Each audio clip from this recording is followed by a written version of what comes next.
Hello बच्चों, let's read this question. A rectangle PQRS has its side PQ parallel to the line y is equal to mx and vertices PQ and S on the lines y is equal to a, x is equal to b and x is equal to minus b respectively. Find the locus of the vertex r. तो हमें vertex r का locus बताना है. Start कर लेते हैं हमारे की कॉन्सेप्ट से. की कॉन्सेप्ट देखो क्या हो जाएगा. हम जानते हैं कि प्रोडक्ट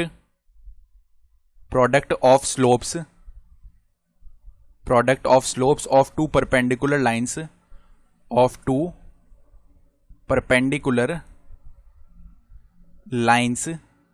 इज -1.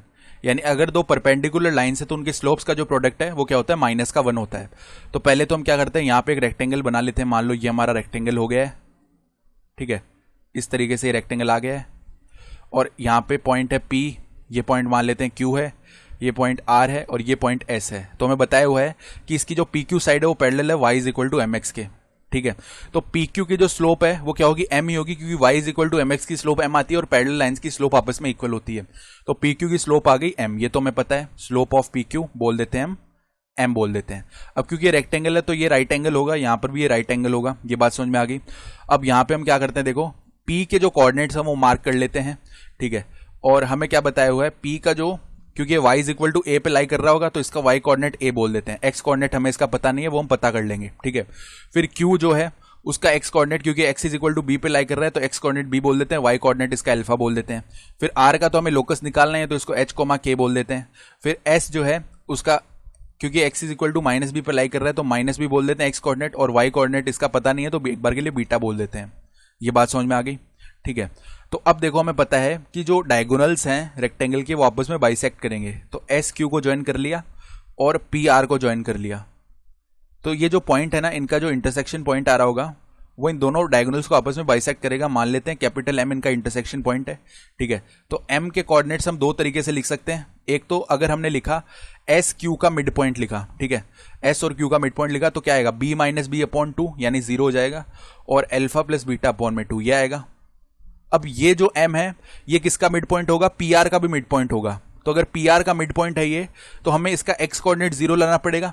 यानी h अगर ये है तो यहाँ पे माइनस का h होना पड़ेगा ना. तो हमने ये सिर्फ इसलिए किया है ताकि हम p का x कोऑर्डिनेट निकाल सके, जो कि माइनस का h हमें ऑप्टेन हो गया. ठीक है, तो p के कोऑर्डिनेट्स हो जाएंगे -h, a.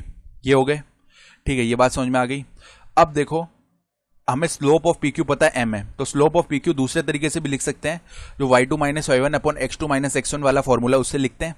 तो अल्फा माइनस a यानी y2 minus y1 upon x2 minus x1 करेंगे तो b माइनस में माइनस h यानी b प्लस h हो जाएगा. That is equal to m है. यानी इधर से अगर हम वैल्यू निकालते हैं अल्फा माइनस a का, वो किसके इक्वल आएगा, m मल्टीप्लाई में b प्लस h के इक्वल आ जाएगा. ठीक है, इसको एक बार के लिए इक्वेशन 1 बोल देते हैं. ठीक है, अब हमें पता है कि PQ और QR आपस में परपेंडिकुलर है. PQ is perpendicular to QR. तो अगर PQ की स्लोप m है तो स्लोप ऑफ QR क्या हो जाएगी, -1 अपॉन m, क्योंकि दोनों का प्रोडक्ट जो है -1 आना चाहिए ना, तो ये -1 अपॉन m होना पड़ेगा. अब QR की स्लोप भी हम दूसरे तरीके से लिख सकते हैं. देखो कैसे लिखा जा सकता है, y2 माइनस y1 यानी alpha minus k upon x2 minus x1 यानी b माइनस में h, that is equal to -1 upon में m है. इसका मतलब m मल्टीप्लाई में अल्फा माइनस के, इसका जो वैल्यू वो क्या हो गया, माइनस का b माइनस h यानी h माइनस b बोल दो इसको.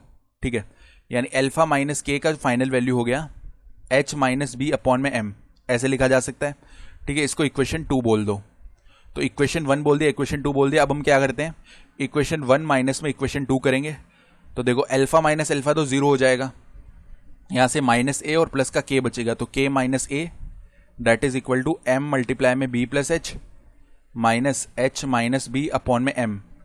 इधर से एलसीएम लेके इसको सिंप्लीफाई करेंगे. k माइनस a का वैल्यू कितना आएगा, देखो m इधर मल्टीप्लाई में आ जाएगा एलसीएम लेने पे, और इधर m स्क्वायर मल्टीप्लाई में b प्लस h बचेगा, माइनस का h और प्लस का b बच जाएगा. ये बन गया है. ठीक है, या चलो माइनस हम कॉमन ही कर लें इधर से, तो माइनस का h माइनस b बचा हुआ है. ठीक बात है. अब देखो फॉर लोकस h k को हम सब्सटीट्यूट करेंगे किससे, x y से. ऐसे सब्सटीट्यूट कर देते हैं तो m मल्टीप्लाई में आ जाएगा y minus a, that is equal to m square multiply में b प्लस x.